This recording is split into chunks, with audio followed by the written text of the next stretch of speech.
Have you see Dale Gatefold 33 back with another video. This is going to be my Lost in the Collection video for January 2024. And yep, 2024, I'm back on the purge front, trying to thin the collection even more, trying different angles doing it. And so this month I've managed to do a shootout version which I've done a few times before on my Lost in the Collection, where I'll show two records, one of which is staying, one of which is going, and then I'll tell you which one's which. Yeah, so, and there's a dozen records this month that I'm showing, so 6 pairs I'm going to show you. And yep, so let's get on with it. And I think most of these are 5 years. What I've done, as will come clear when you see the records, is I've kind of gone to the back end of the collection and I'm working backwards. So a lot of these are W's for some reason. But okay, so 2 records. First pairing. Okay, so we've got Steven Wilson and his 2017 album To the Bone, and we've got what's it called? Yeah, Wolf Alice and their 2015 album My Love Is Called. This is their debut album.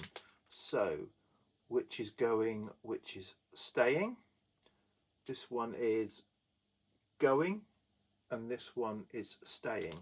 So yeah, I really like Wolf Alice. I've got a soft spot for them. Certainly like their most recent album, Blue Weekend.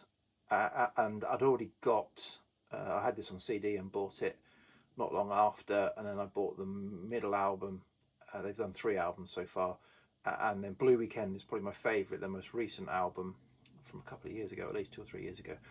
But this was one that I wasn't quite sure of, but yeah, enjoy it. I mean, it's nothing groundbreaking. They're a good modern indie band, very anthemic, very kind of wave your lighted phones in the air type stuff, some good anthems, a lot of angst, and I think they're a good kind of like festival band. I've not seen them live, but yeah, and Ellie Rouse-Saul, who's the lead singer, is, you know, good vocalist. So yeah, good solid indie band that I enjoyed.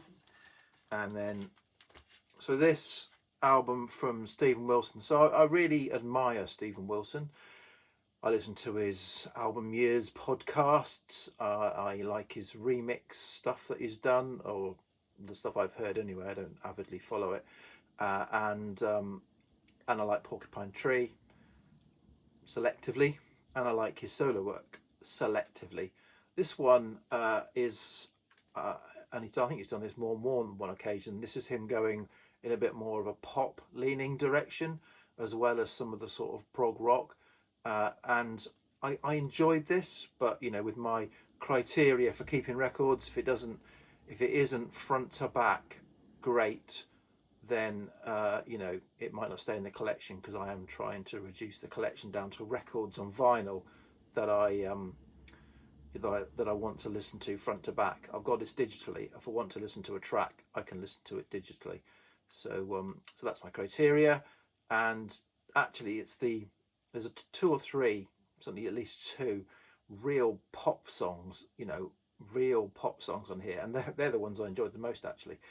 Some of the prog stuff was, so maybe if we'd done a complete pop album, I might have enjoyed it even more. But that's the first 2. Oh, I've been down. I've tried to pair these. It hasn't really worked. It hasn't really worked. Okay. Next up, we've got Paul Weller, True Meanings, and Dionne Warwick presenting Dionne Warwick. And this one is staying and this one is going. Yeah, so and this still though on the I listened to this with the thought that it might be going, because I went through my Weller albums and thought, do I need all of those? And this was the one that I remembered sort of having the remembered least well, and therefore obviously it had perhaps had the least impression on me. I don't know what this is. This is his folk rock album. It's got quite a lot of acoustic. It's quite mellow, quite reflective. But when I played it, I actually enjoyed it. So yeah, and I'm listening to it with the expectation that I wouldn't think of it as strongly as other albums, and yeah, I enjoyed it. So it's got a reprieve, if you like. This is a great album. It's got some, the killer tracks are great. Walk On By, and it Don't Make Me Over, Anyone At a Heart. But there's quite a lot of, as with a lot of 60s albums, quite a lot of covers, filler covers in here. I mean, and I've got these songs digitally, the killer songs. I've got Burt Bacharach, CD comps and things like that. So again, with the Quest for Space, it didn't quite make the cut, and it's gone in the car boot bins. Okay, next up we've got Jane Weaver and Modern Cosmology, and Scott Walker and Climate of Hunter. This one is Going, and this one is Staying, and that surprised me. So I'm a big Scott Walker fan, but I've realised that I only truly love 1 to 4, and was it Till the Band Came In or whatever it is, the one after that is, and even that one's probably on dodgy ground. I probably only love the first 4 and his greatest hits, and this is one of those where he's just starting to get a little bit weird, and it was, therefore I appreciated where he was going and challenging himself and all that kind of stuff. But that didn't mean I loved to listen to this front to back. It was a bit too kind of weird for me. This I expected, and again, another one I probably expected to get rid of. Jane Weaver is an artist who I want to like more than I probably do. I admire what she does and how she does it. Her husband, I follow him on Instagram. I follow both of them on Instagram, but he does some really good stuff with his record label and DJing and stuff like that. So I think they're really good. They're really good and honest and interesting people. But I've not always clicked with her music. And this one, when I first got it, I wasn't sure about it. There is one, is it Silver Apple or whatever it's called, some silver something that of hers that I really like. So went back to this thinking it would sort of cement it as Going, but actually it clicked. I really enjoyed this. So I've got some other stuff by her that I need to go back to, but really enjoyed the sort of, I don't know what it is, trippy synthy side of life. Okay, next up we've got Orchestral Manoeuvres in the Dark and their debut album, one of the variants. This is a kind of budgety variant, and Michael Head and the Strands, The Magical World of the Strands. So this one is Staying and this one is Going. So I've had this album at least 5 times, and it's gone, it's come back, it's gone. You used to see it at car boot sales, and this is early OMD, and I've come round to I do like the early OMD, up to about 83 or so, and this it's not a hit fest. It's got electricity on it, and messages, but I know I really enjoyed this, or enjoyed it enough certainly to enjoy it all the way through as an album. This opens with an absolutely fantastic song. Queen Matilda is brilliant. So Michael Head, if you don't know, I think he was an original member of Pale Fountains. This is a kind of a folky psych sort of album. It's very well regarded, and I've tried with it quite a lot. I like it, and I have it on CD anyway, so I decided I've got it on CD and vinyl. It doesn't quite nail it as a back-to-back album for me, a front-to-back album. So it's going to be going. Okay. So we've got Riley Walker and Primrose Green, is it called? Primrose Green, yeah, and the Waterboys and Room to Roam. So this one is going and this one is staying. So Riley Walker sort of arrived on the scene and was a darling of the folk world. He had that kind of John Martin jazzy folk sound and sounded very much a bit, you know, very much in his vocals like John Martin. And I've got his first three albums, but it hasn't stuck with me particularly. I've got one up, so I revisited his debut, which I've got rid of. This one is probably going, so I say almost certainly going.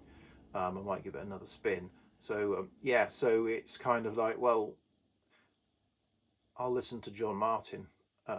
Probably is where I am, particularly, you know, as I'm trying to reduce the collection. This one, again, there's a common theme here. This one I thought would be going, and this kind of gets written about as the sort of a slightly inferior follow-up to Fisherman's Blues that's trying to repeat the Fisherman Blues approach. Now, I haven't listened to my Fisherman Blues for a long time, so but listening to this, I really enjoyed it. It's just it sounds like the band are having loads of fun making this. They're really sort of having loads of fun doing, you know, this Celtic folk. You know, it really is a kind of fun album. I've said that several times. So yeah, so definitely really enjoyed it. I'm not reading out my words, am I? That I've written down. More Celtic moods. Sounds like the cover. Yeah, it sounds like being at a fun fair. Joyous, feel good, some beautiful songs, sounds fun and celebratory. There you go. Words of wisdom. You've missed it on all the others, but some words of wisdom I've written down there. Okay, let's go for the dozen. Couple of early 70s reissues. Got Warhorse and their self-titled debut, and Miller Anderson and Bright City. So this one is going and this one is staying. So this Warhorse, I'm not sure this is their only album, I'm not sure, but this was originally came out on Vertigo, Vertigo Swirl. This is a repertoire reissue of the Vertigo Swirl, and this is sort of like hard and heavy blues rock, early 70s stuff that I like, but it didn't really kind of grab me all the way through as an album. This is an album that I really like because I'm a massive fan of the Keith Hartley band. Miller Anderson was the vocalist and guitarist in the Keith Hartley band. This is his debut solo album, and yeah, it's a good early 70s feel solo singer-songwriter, but with a bit more rock going on, not as rocky as the Keith Hartley band. And it, you know, I really enjoy it. It kind of just slightly tails off towards the end, if I'm honest, but I like it enough certainly to keep it as it's a good album to play as an album, and that's what I'm looking for. So there we go. That's rattled through 12 albums, not read my notes, done it from the top of my head. I'll read my notes now. If I haven't said anything completely contradictory, I will upload this and I will get on with my February listens. Okay, VC, cheers, bye.